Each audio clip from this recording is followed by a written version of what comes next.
asalaamaaleykum mbokk yi maa leen di wax ngeen dal si ak jàmm seen émission les samedis de Seydi tey nag ñu ngi waxaan aborder suñu épisode 3 boo xamante ni que le représentant en politique nañ ko doon jagleel. Alors qu'est-ce que représenter en politique pour aller vite on peut dire que mooy teewal ki fi nekkul donc on peut dire que c'est un transfert de souveraineté entre celui qui n'est pas présent, celui qui est absent, au profit de celui qui est censé le représenter ailleurs.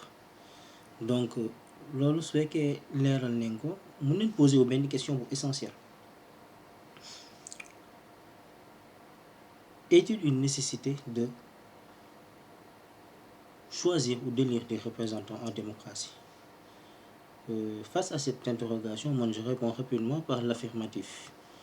Lu tax di ngeen ko comprendre am na benn député français c'était aussi un romancier bu tudd Benjamin Constant. En 1819 il a fait une analyse tuddee ko la liberté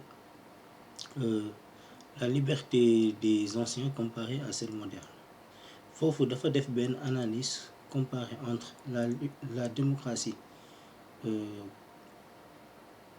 l'Antiquité grecque et la démocratie telle qu'on le conçoit à l'époque moderne. Bi nga xamante que ñun aussi ça nous concerne parce que modèle boobu noonu lañu topp. À l'Antiquité grecque, les sociétés étaient plus réduites. Les sociétés de l'Antiquité grecque, c'était des cités, donc c'était plus réduit. Le pouvoir pouvait se faire directement. Donc, citoyens mënoon exercer directement son pouvoir. Il n'y avait pas besoin de mettre en place des représentants pour nous exercer le pouvoir en leur nom. Alors que nous, une société, à l'époque moderne, c'est des sociétés plus vastes, plus complexes. Démographiquement, il y a plus d'individus. Donc, il est nécessaire que le pouvoir s'exerce indirectement par le biais des représentants. Mais moi, je dois développer l'original, moi, la façon dont il conçoit la liberté. La liberté s'exprime par l'argument économique. Qui dit argument économique dit travail. Donc, nit ki dafa war a liggéey ngir mën a jouir liberté mais nag mënoo liggéey ba pare di décider si conception am la néew moom man loolu laay défendre di décider affaire politique. Donc il faut qu'il y ait des gens yoo xamante ni que seen liggéey mooy s'occuper des affaires politiques au nom de ceux qui ont l'argument économique.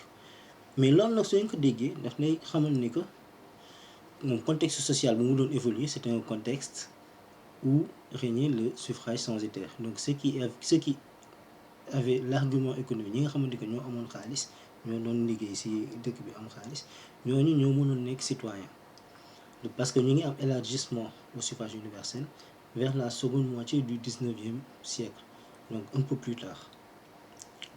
Léegi soo jàngatee Constant dafa wax ni que si il est nécessaire de mettre en place des représentants pour qu'ils exercent le pouvoir au nom des gens qui ont l'argument économique. Mais man si man loolu dafa am deux failles. Première faille bi mooy il y a ce qu'on appelle une déconnexion sociale. Lu tax déconnexion sociale parce que quand tu convoques un auteur comme Karl Marx moom daf lay wax ni que la société époque bu mu doon dund c'est l'époque industrielle où il y avait une dichotomie sociale entre les bourgeois d'un côté et les prolétaires de l'autre.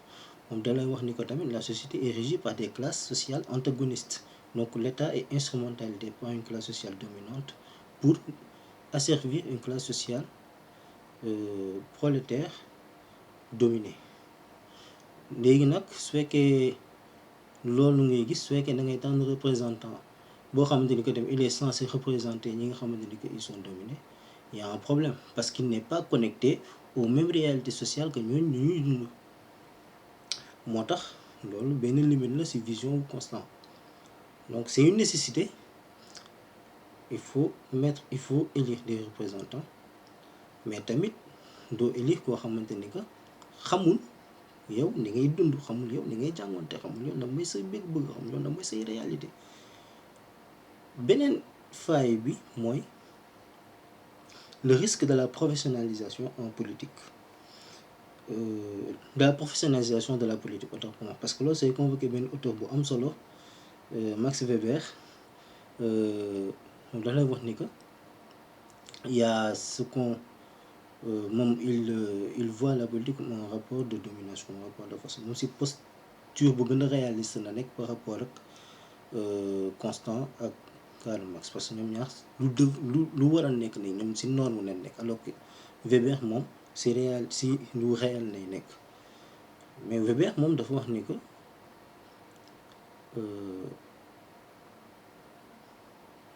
soit daa am ñaari catégorie yu existé, daa am ñoo xam ne ils font de la politique comme métier, ils font de la politique comme métier, am ñoo xam ne ils font de la politique pour vivre la politique.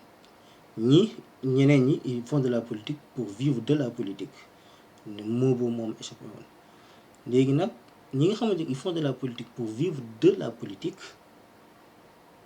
ñooñu ce sont ñi nga xamante ni ce sont des carriéristes. ñooñu ils sont par exemple su fekkee dañoo am ay bëgguñu perdre seen statut social, wala bëgguñu perdre seen ay réseau, wala bëgguñu perdre seen ay indemnité wala ay salaire yu ñuy am ci seen fonction de représentant yu ñuy occupé, ils sont prêts à tout pour rester au pouvoir, quitte même à trahir ñi nga xamante ni que ñoom ñoo leen fal. Donc ce sont purement des carriéristes. Et en général ils font de la politique un métier. ñi nga xamante ni que ils font de la politique pour vivre pour la politique, c'est-à-dire pour servir, ñooñu en général ils ne sont pas omnibulés par ça. Ils ne se soucient pas de ne pas être réélus ou pas. ñooñu dañoo am seen ay principe, seen ay vision. Donc nga fal leen nga ñàkk leen fal nga ñeemale. ndax xam nga ñaari catégorie yi elles s'opposent autant pour moi. donc loolu mooy wane ni que tamit mën nga fal nit nga yaakaar ni que dina doxal say bëgg-bëgg, alors que moom leneen moo nekk ci bopp bi. moo tax ci li may terminer mooy ñun sénégalais, surtout ñun jeunes sénégalais, war leen jël suñu temps di càmbar ñi nga xamante ni que ñoom ñooy proposé wu comme candidat, que ce soit au niveau des municipalités wala des départements, que ce soit élection présidentielle si ñëw, que ce soit tamit élection législative si ñëw. nit ki war nga xam CV am, war nga xam parcours am, war nga xam jikkoom, war nga xam ay aspiration am. mais loolu tamit pour nga xam ko, xam nga ñoom tamit ñëwuñu duñu tëb nii proposé wu. donc si démocratie ne nekk daa am benn logique bu ñuy topp. logique bi mooy c'est les partis politiques qui sont des organisations intermédiaires entre le peuple qui doit choisir ses représentants et l'appareil étatique dans lequel ces représentants-là sont affectés. moo tax nag parti politique yooyu noonu wan leen dañoo am mission bu am solo ci biir démocratie en termes de contribution pour augmenter la maturité politique du peuple, ak tamit la formation des représentants qu'ils proposent au peuple. mais thème boobu noonu dama leen koy dencal ba samedi bii di ñëw ñu aborder ko ci suñu épisode 4. jaa ngeen jëf. waaye balaa muy tëj maa leen di invité tamit ngeen di aimer suñuy contenu, ça nous donne de la force. te tamit je vous invite toujours au débat, ngeen échanger ak ñu seen xalaat, parce que comme nu ngi koy waxee rek, fii moom nul n'a le monopole de la vérité, te en échangeant la ñuy gën a avancer. di leen wax jaa ngeen jëf ba samedi prochain incha allah.